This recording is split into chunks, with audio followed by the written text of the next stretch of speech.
সীমা এই পূর্ব জন্মের স্বীকৃতি অনুসারে। এই পূর্ব জন্মে আমি ছিলাম বশিষ্ঠ মুনির পুত্র। আমার নাম ছিল বামদেব। একদিন বশিষ্ঠ মুনি ছিল রাজা দশরথের কুলপুরোহিত। রাজা দশরথ বশিষ্ঠ মুনির হাত থেকে এসে বলছিল, বশিষ্ঠ মুনি রাজা দশরথের হাত দেখে বলছিল, মহারাজ তোমার হাতে দুটি ব্রহ্ম হত্যা আর একটি নারী হত্যা হলো। তুমি 3 দিবস রাজকার্যে বসবে না। যখন এই কথা বলে দিয়েছে, অমনি রাজা দশরথ ভাবে মনে মন, আমি যদি রাজকার্যে বসি তাহলে আমার হাত দিয়ে ব্রহ্ম হত্যা নারী হত্যা হবে। তাই রাজারা হরিণ শিকার করতো। মা জানে, হরিণকে মৃগয়া বলা হয়। হরিণ শিকার করার জন্য একখানা শিকারী বেশ ধারণ করেছে। শিকারী বেশ ধারণ করে একখানা শব্দবেদী বাণ সাথে নিয়েছে। যে বাণ যেখানে শব্দ হবে সেখানে পতিত হবে। শব্দবেদী বাণ নিয়ে ভাবিতে চিন্তিতে করেছে গমন। নিমিষে শিবলের মনে গিয়ে দিচ্ছে দর্শন। শিবল একটি ফল, যে ফল মানুষ ছাড়া অন্য কেউ খায় না, অর্থাৎ বেল। এই শিবলের মনে গিয়ে তীর ধনুক রেখে বসে আছে। আর এদিকে এই বনে বাস করতো এক অন্ধমণি। দেখেন দুঃখটা কেমন। ভগবান বলছে, যাই করে আমার পূজা তার মাথায় তুলে দিয়ে মহাপাপের পূজা। পৃথিবীতে এমন দেশ আছে কোনো পূজাও নাই, কোনো মসজিদও নাই, মন্দিরও নাই। সেই দেশগুলো উন্নত অনেক, যেমন সুইজারল্যান্ড, ফিনল্যান্ড, গ্রিনল্যান্ড, নিউজিল্যান্ড। কোনো ধর্ম নাই, জানেন তো। কিন্তু তাদের দেশের মানুষরা মানব ধর্ম, তারা কোনো পাপ করে না। সুইজারল্যান্ড কোনো জেলখানা নাই, কোনো জেলখানা নাই। নেদারল্যান্ড, এখানে জেলখানা নাই, পুলিশের হাতে অস্ত্র নাই। যাই করে আমার পূজা তার মাথায় তুলে দিই মহাপাপের পূজা। যে দিন আনতে দিন খায়, 10 টাকা সহ্য নেই, তারে আরো ভিখারি বানায়। যে ধন দেখার জায়গা নাই, তারে আরো ফেলে ফেলে ভগবান ধন দেয়। অর্থাৎ পায়ে কাটা বিঁধলে যেমন কাটা দিয়ে কাটা ফুলে, ঠিক ভগবান দুঃখের মাঝে আরো দুঃখ দেয়। পায়ে কাটা বিঁধছেন বলে দুঃখ পাইছেন, আবার কাটা দিয়ে কাটা খুলছেন, তখনও দুঃখ পাইছেন। এবার দেখেন, এই রাজা দশরথ যখন ধনুকবাণ নিয়ে বসে আছে, এদিকে এই জগৎটাই এই চিরাচরিত নিয়ম। বাবা, আপনি দেখবেন মাতা পিতা আমাদের এত কষ্ট করে, তারপরে আমরা মা বাবাকে ভুলে যাই, কথাটা মনেই রাখিনি।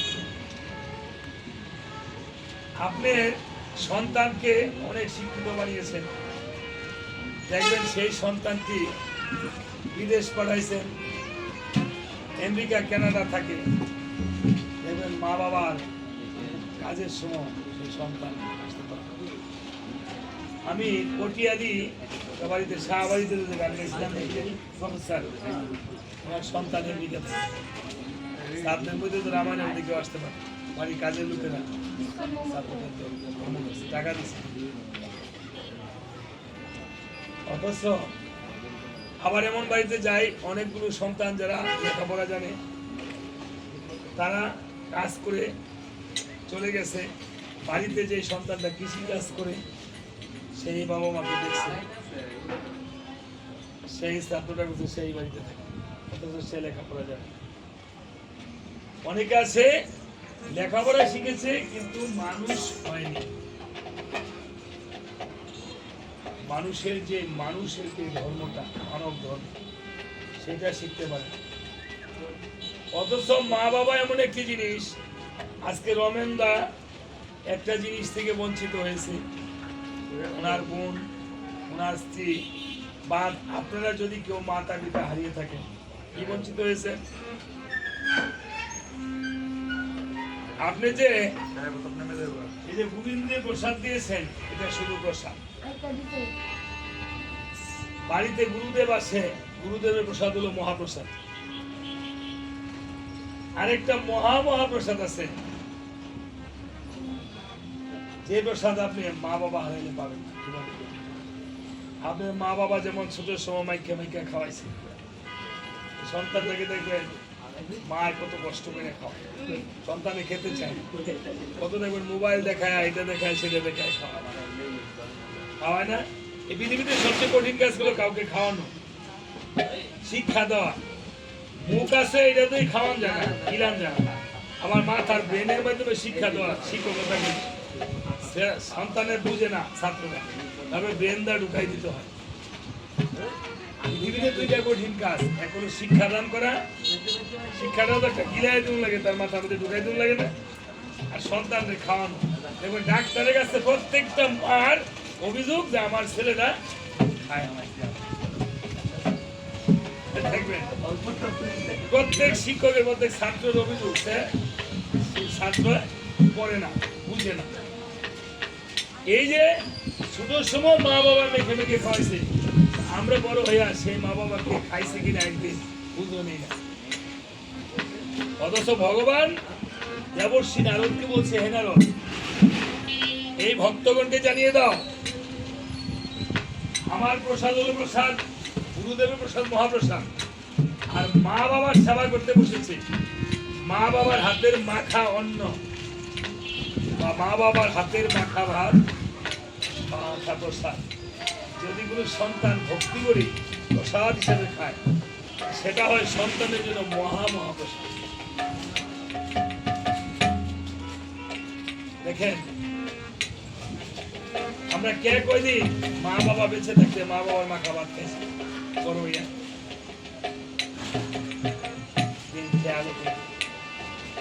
আজকে এই দমেন্দা গোবিন্দের প্রসাদ কীর্তনের টাকা দিয়া গোবিন্দের প্রসাদ আনতে পারবে, গুরুদেব বাড়িতে এনে গুরুদেব প্রসাদ দিতে পারবে। মা হারাইছে, বাবা হারাইছে। মা বাবার প্রসাদ আমি ভগবানের কাছে প্রার্থনা করি, দাদার আর অনেক টাকা হোক, বিল্ডিং হোক, কিন্তু 20 টাকা হলেও আর মা বাবাকে মা বাবা মাখা প্রসাদ আর খেতে হবে। এটা অনেক কষ্ট। আমাদের দিব্য জ্ঞান আছে কিন্তু কাণ্ড জ্ঞান নেই। দেখেন তো কাণ্ড জ্ঞানের ব্যাপারটা, রথযাত্রা করি কত নাচানাচি, রথযাত্রার মধ্যে কতগুলি মানুষ মরলো, বানানোর কথা ছোট কাঠের রথ। আমার দেহটা তো একটা রথ, দেহরথ নামা রথ, একে কত উঁচু করে বানিয়েছে, যুগের প্রয়োজনে বানাইছে, কিন্তু এটা একটা কাণ্ডজ্ঞান থাকা দরকার ছিল যে ওখানে দেখবে কিনা তার আছে। গেল এটা আসামে কতগুলি লোক পড়লো রথযাত্রা, মহালয়া দেখতে গেল 70-80 জন লোক মারা গেল, পাইছেন না? অর্থাৎ তাদের দিব্যজ্ঞান আছে, মায়ের জন্য পরকালের পুণ্য অর্জন করতে গেছে, কিন্তু ইহকালের যে আমার কাণ্ডজ্ঞান, কাণ্ডজ্ঞান কি মা জ্ঞান, যেই জ্ঞান চলার জন্য যে কাণ্ডজ্ঞানের অভাব, তারা এক নৌকার মধ্যে 40 জন লোক, এটার মধ্যে 80 জন উঠছে। কাণ্ডজ্ঞানের অভাব না, এখানে দিব্যজ্ঞান রক্ষা করতে পারছে তাদেরকে, পারে নাই। আবার নদীর পাড়ে বাড়ি, তারা সাঁতার জানে, 2 মিনিট 3 মিনিট সাঁতার কাটতে পারে, উঠতে পারতো, তারা সাঁতার জানে। আমাদের আমরা বিভিন্ন মত এবং পথের অনুসারী হয়ে আমাদের দিব্যজ্ঞান অর্জন করছি, ঠিক আছে, কিন্তু কাণ্ডজ্ঞান নেই। আপনার সন্তানকে দিব্যজ্ঞানের পাশাপাশি কাণ্ডজ্ঞান দেবেন। তাই এই বনে বাস করতে এক অন্ধমণি রাজা দশরথ যেই বনে চলে গিয়েছে, শ্রীফলের বনে। শ্রীফলের বনটা হিমালয়ের পাদদেশে, ওখানে সাদা হরিণ পাওয়া যায়। সাদা হরিণের নাভিতে কস্তুরী থাকে বেশি, এই কস্তুরী রাজরাজারা সেবন করিত শরীরে এনার্জি বাড়ানোর জন্য। এই হরিণে কখন হরিণ আসবে তাক করে বসে আছে। এদিকে মা এই বনে বাস করতে গন্ধমণি আর তাহার পত্নী ছিল অন্দিনী, আর তাদের নয়নের মণি ছিল একজন পুত্র, তার নাম ছিল সিন্ধুমণি। এবার দেখেন সিন্ধুমণি করিত কেমন। সিন্ধুমণি আমার মতো এমন কুলাঙ্গার ছিল না। সিন্ধুমণি মাতা পিতাকে, অন্ধ মা বাবাকে এইভাবে ভারে করে যেমন কাঁধে করে ভার করে বেছে, এক ভারে তার অন্ধ মা, আরেক ভারে তার অন্ধ বাবাকে রেখে মনে মনে ঘুরে বেড়াতো। ক্ষুধাতে দিত ফল, তৃষ্ণাতে দিত জল, সেই ছিল একমাত্র সম্বল। একদিন মা অন্দিনী পুত্র সিন্ধুকে জড়িয়ে ধরে বলছে, বাবা এই সংসারে তো তুই ছাড়া আর আমার কেউ নাই। বাবা রে, এই হতভাগী মায়ের পেটে জন্ম নিয়ে তোর যে কত কষ্ট হলো। সিন্ধুমণি বলছে, মা গো এমন কথা বলো না, আমাকে ভগবান দুটি চক্ষু দিয়েছে, মা গো তোমাদের দুটি চক্ষু দেয় না। মা গো আমাকে যদি ভগবান এই শক্তি দিত, আমার একটা চক্ষু মা তোমার চোখে, আরেকটা চক্ষু বাবার চোখে লাগাতে পারতাম। আমার চক্ষু দিয়ে যদি ভগবানকে তুমি দেখতে, তাহলে আমার মানব জনম সার্থক।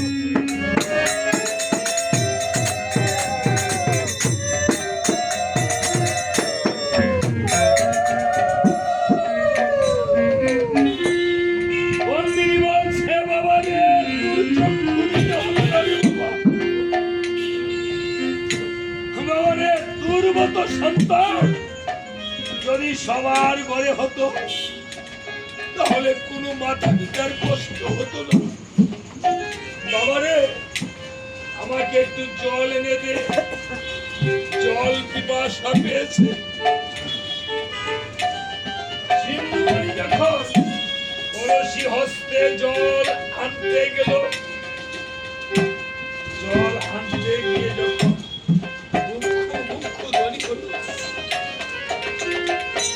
রাজা দশরথ ভাবছে ওই বুঝি হরিণী জল পান করিতেছে। রাজা দশরথ অমনি ধনুকের শব্দ বিমান যোজনা করিতেছে। আর যখন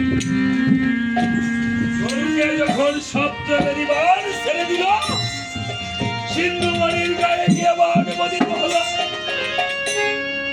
সিন্ধু ধরাতে লুটিয়ে বলছে, কে আমাকে এই মালা ঘাতে করেছ? রাজা দশরথ কে করজোরে বলছে, ওরে বালক আমি যে অযোধ্যা দশরথ, আমি না জেনে এই কাজটি ভুল করেছি, আমার অভিশাপ দিয়ে। বলছে, ওরে দশরথ এই নাকি ধার্মিকের কর্ম। এই দিকে কুটিরে রয়েছে আমার অন্ধ মা বাবা, আমি যে আমার মা বাবাকে ক্ষুধাতে দিতেন তৃষ্ণাতে দিতেন জল, আমি যে ছিলাম আমার মাতা পিতার বলো আমার মা বাবাকে কে ভরণ পোষণ করে? তবে দশরথ আমি তো তোমাকে অভিশাপ দিব না, তোমার প্রতি আমার অনুরোধ, আমি যদি আর না বাঁচি, আমার দেহ থেকে যদি প্রাণ চলে যায়, আমার এই দেহটা আমার মায়ের কাছে পৌঁছে দিও। আমাকে না দিলে আমার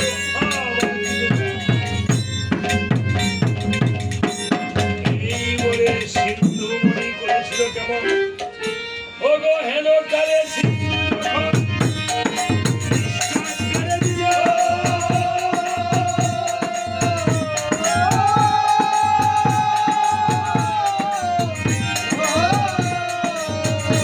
ওগো দেহ ছেড়ে প্রাণ পাখি গো, উল্লাস করে চলে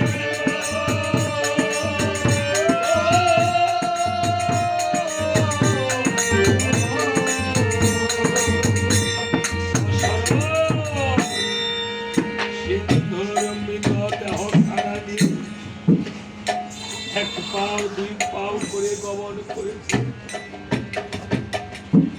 এদিকে হতভাগী মা, মায়ের মন জেনে ফেলেছে পুত্র মরে গিয়েছে। মায়ের মন কেমন করে জানলো?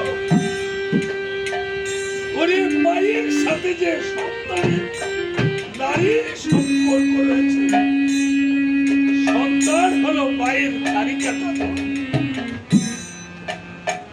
সন্তানের যদি কোনো অমঙ্গল হয় মায়ের মন আগে জেনে ফেলে। তাই মা অন্তিনী কেঁদে কেঁদে বলছে, ওগো অন্ধমণি গো, আমার মন কেন কেঁদে কেঁদে উঠছে? আমার মন বলছে আমার পুত্র বেঁচে নয়। বলছে তুমি এই কি বলছো? হ্যাঁ, আমার পুত্র যদি বেঁচে থাকতো আমার কলিজা এত শুকিয়ে যেত না। আমার এই মুখ ছটফট করতে লাগলো, কোথায় আমার সিন্ধু, আমার সিন্ধু বলে কেঁদে দাও। এই বলে দশরথের বদলে শুনে ভাবছে আমার পুত্র বুঝি আসছে, ডাকছে বাবা রে, আমার সিন্ধু এসেছিস বাবা, দে না বাবা এক গ্লাস জল। কিন্তু কোথায় সিন্ধু? দশরথ থমকে দাঁড়িয়ে রয়েছে। তাই বলছে এই তো আমার সিন্ধু নয়, আমার সিন্ধু আসে নয়। ওগো তুমি যে জানো না, ওগো বিদেশে বিপাকে যদি কারো সন্তান বাবা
যখন মৃত সিন্ধুকে যখন অমনি গিয়ে করেছিল মায়ের কুলে অর্পণ, মা মৃত পুত্রকে গায়ে হাত বুলিয়ে দিয়ে দেখিবারে পায় পুত্রের গায়ে যেন প্রাণ নাই দেখা যায়। কেঁদে কেঁদে বলছে বাবা রে, কেন এই হতভাগী মাকে তোর সাথে নিয়ে গেলি না? আমি একা একা কিভাবে বাঁচবো রে বাবা? কে নিয়ে এই নগরে নগরে ভিক্ষা করে খাইতাম রে বাবা। ও বাবা সিন্ধুরে, একবার মা বলি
বলছে, অন্ধমণি বলছে দশরথ, এই ধরাধামে আমাদের দুটি চক্ষু নেই, আমাদের একমাত্র পুত্র হয়েছে, এই ধরাধামে আমাদের আর বেঁচে থেকে কোনো লাভ নেই।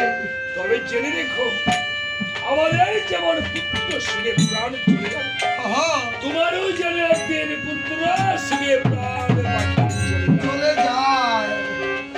দশরথ সামনে দুজনে প্রাণ ত্যাগ করছে, অদৃষ্টের পরিহাস মানা যায়। দশরথ ব্রহ্ম হত্যা নারী হত্যা পাপের ফলে চলছে আর বলছে সোনারঙ্গ অঙ্গার হয়ে গেছে, চলে গেল। পুড়ে গেলাম, কে আছো আমাকে বাঁচাও। বশিষ্ঠ মুনির আশ্রমের পাশ দিয়ে চলছে। আশ্রমে ছিল তাহার পুত্র বামদেব। বামদেব বলছে দশরথ এই তুলসী তলায় বসে রাম নাম জপনা করো। দশরথ তুলসী তলায় তিনটি তুলসী মধ্যে তিনবার রাম নাম বলেছে, পাপ দূর হয়ে গেছে। কেননা একবার রাম নামে যত পাপ ভরে, জীবের কি সাধ্য আছে তত পাপ করে। দশরথ অযোধ্যায় চলে গিয়েছে। বশিষ্ঠ মুনি এসে দেখে বলছে, এই পুত্র বামদেব, হ্যাঁ। তোমার দেখি কাণ্ড জ্ঞানের অভাব। হ্যাঁ। যেমন আমাদের এই যে কাণ্ড জ্ঞানের অভাব, তোমার কাণ্ড জ্ঞানের অভাব, যাদের কাণ্ড জ্ঞানের অভাব, তুমি চণ্ডাল করে গিয়ে জন্ম ধারণ করো। তুমি তিনবার লিখে রেখে নাও। আর দশরথ এই পাপের আরো শাস্তি হওয়া প্রয়োজন ছিল। এত তাড়াতাড়ি উদ্ধার হয়ে গেছে। এই পিতার অভিশাপে আজকে বামদেব চণ্ডালপুরে গোবর্ধন রাজা হয়েছে। তাই গোবর্ধন রাজা হয়ে কেঁদে কেঁদে বলছিল, প্রভু আমি তোমার নামে ভক্তকে উদ্ধার করে দেখি হয়ে যায় যখন চণ্ডালপুরে জন্ম ধারণ, তুমি গো প্রভু একদিন আমার নিত্য বলে দিও গো গোপালী। এই বলে আমাকে নিত্য বলে আলিঙ্গন দিয়েছে প্রভু রামচন্দ্র। ভগবানের কাছে আপনি যাহা চাবেন জন্ম জন্মান্তরে হলো তাহাই পাবেন, এটাই ভগবানের নিয়ম। চোখের জল ভগবান সইতেই পারে না, অহংকার ভগবান সইতে পারে না। চোখের জলে সারা সার হয়ে আপনি যা চাবেন, আপনি হবেন চোখের জলে সারা সার, আপনি যা চাবেন আপনি হয়ে যাবেন। তিনটা জিনিস সইতে পারেন, আপনি কোনো মানুষকে আঘাত করলে, আর যদি কোনো অহংকার করেন, চোখের জলে যদি কোনো ভগবানের কাছে। আমি কতই দেখেছি, একটা দুঃখিনী মা দেখেছি, স্বামী মরে গেছে, এমন একটি সন্তান, সেই সন্তানটা মানুষে ভাবে নাই যে সে কিছু করে খাবে পৃথিবী। এই সন্তান বর্তমানে বিদেশ গিয়ে 1 লক্ষ টাকা বেতন পায়। ভগবানের কৃপা, মায়ের কৃপা। মা যদি সন্তানের জন্য কিছু চায়, ভগবান দিয়ে না। তাই ভগবান বলছে, আমি কি জানিস, ওই আমি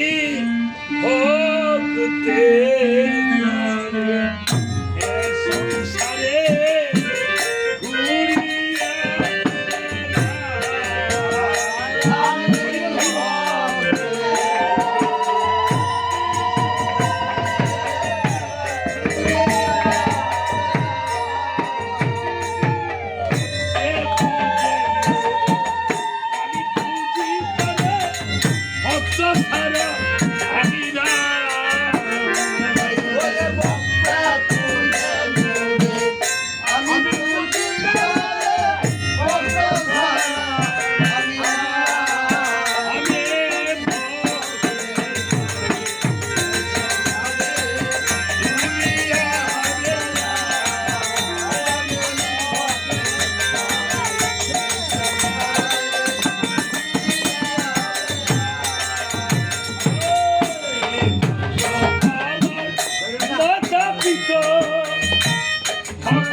তবে যখন গোবর্ধন রাজা পূর্বজন্মের কথা বলেছে হ্যাঁ অনুমান হচ্ছে মহারাজ হ্যাঁ তাহলে তুমিও তো কম ছিলে না না তুমি তো কম ছিল না ঠিক আছে তাহলে তুমি যাইবে তো আমি যাবো এই নিমন্ত্রণের পত্র কিন্তু দেয়া গেলাম আচ্ছা কোনো কিন্তু কাল বিলম্ব করো না অজয়বা পরদিন হতে অযোধ্যার রজনী প্রভাত হয়েছে অযোধ্যাতে দেবগণ মণিগণ ব্রাহ্মণগণ পাতালবাসী নাগগণ হ্যাঁ। সবাই করে এসেছে আগমন আগমন এবার সবাই যখন আসতেছে হুম শত্রুঘ্ন দিয়েছিল বসার আসন সবাই কিন্তু আসন দিতে হবে কাউকে দিয়েছে সোনার আসন হ্যাঁ কাউকে দিয়েছে রূপ আসন কাউকে দিয়েছে তাম্র আসন কাউকে দিয়েছে কুশাসন কাউকে দিয়েছে কাষ্ঠ আসন কাষ্ঠ আসন তারপরে দিয়েছে কুশাসন কুশাসন আসন শূন্য হয়ে গেছে হুম আবার বহু মণিগণ আসনে বসেছে হ্যাঁ অনেক কি দাঁড়ায় রয়েছে তারাই রয়েছে বলছে এই মণিগণ হ্যাঁ তোমাদের কি আক্কেল জ্ঞান নাই কাণ্ড জ্ঞান নাই জ্ঞান নাই নাকি যে আসনে বসে নাকি আমরা ভগবত চিন্তা করি হ্যাঁ সেই আসলে আসন তো আমরা আমরা পাইছি। পেয়ে গেছি আমরা চেয়ার এটা সেটার কোনো দরকার আছে না পাক্কার উপরে গেলে চাদর বিছাই দিল আছে না আমরা গান গাইতাম যাই বাবা নাড়া বিছায় দেয় আবার গান গাই ওইখানে থাকি হুম। ঘুমাই মাটিতে থাকি খাই হাতও ধুই না কিছুই হয় না হ্যাঁ আবার বাড়িতে কত হ্যান্ড ওয়াশটা হাতটা ধুই স্কুলে গিয়ে হ্যাঁ কত ভয় পরিষ্কার হবে কত বয় পরিষ্কার ভাবে চলি খাবার কীর্তনে কি আগে খিচুড়ি ডালতো করে জানেন মাটির মধ্যে উগলা দিয়া উগলা ছাড়াও কলা পাতা দিয়া মাটির খিচুড়ি ডালতো আমি যে তোমরা দেখছো দেখা এখানে নাই কলা পাতা খাইছি খাবার দাবার এই যে বিভিন্ন অনুষ্ঠানের খাবার দাবার এখানে নেই এখন তো সব কিছু ডিজিটাল হয়েছে হ্যাঁ সব এক সমান হয়ে গেছে এটা আমার আত্মীয় উনি এটা ছিল আমার দিদিমার বাড়ি আমার দিদিমার আপন বোনের বাড়ি ওই যে এই উনি যে থাকে দুতলা ঘরটা যে একটা সাধু ছিল মরণ সাধু আমার মার আপন মাসিমা ছিল আমি এই বাড়িতে এসে বহু বেড়েছি তবে এখানে আমার মামার বাড়ি যে রঞ্জিত মামা যে মারা গেছে ভানু মামা রঞ্জিত মামা এটা আমার আমি ওর সাথে আনাচে কানাচে প্রায়ই আসি না আসি গান করতে আসি এই যে ব্যাপারী পাড়া কদিন আগে গান করছি আপনার এই উপরে এমনই রাতবেলা গান করে গেছি আনাচে কানাচে বহু গান করি কারণ শহরে এমনই মানুষ থাকে না 10টার পরে 10:30টার পরে আমরা আজকে যখন আসছি 7:30টার দিকে 8টার সময় আসর দিলে কিন্তু এখন শেষ হয়ে যেত আসর নরসিংদী মাধবদী নারায়ণগঞ্জ ওদের নারায়ণগঞ্জ শাহবাড়িতে গান গেছি শাহবাড়া না শাহবাড়িতে কানবাজার শাহপাড়া গান গেছি এই 11টার ভিতরে শেষ পরে গেট লাগাই দেবো বলতেছে গেট লাগাই দেবো 11টার আগে শেষ করবো সব কিছু আস্তে আস্তে হালকা হয়ে যাচ্ছে কিছু করার নেই মা তো যাক তারপরও কলিযুগ এটা এখনো এক ভাগ ধর্মপূর্ণ রয়েছে না এক ভাগ পূর্ণ রয়েছে এই কলিযুগে হ্যাঁ চারিযুগে ধর্ম দিয়ে এত কিছুর পরও ভগবান বলেছে হরে নাম হইব কেবলম কলু নাস্তব বলবি হরি নাম হরি আপনি যখন শ্মশানে যাবেন কি বলবেন আপনি দিয়ে যায় বলা হরি বল হরি হরি বল হরি কি বলবে হরি বল এবার বলেন হরি হরি বল হরি নাম বললে কি কোনো খারাপ আছে খারাপ না থাকলে তাহলে বড় জাতি নেই বলা হরি নাম কয় না হ্যাঁ না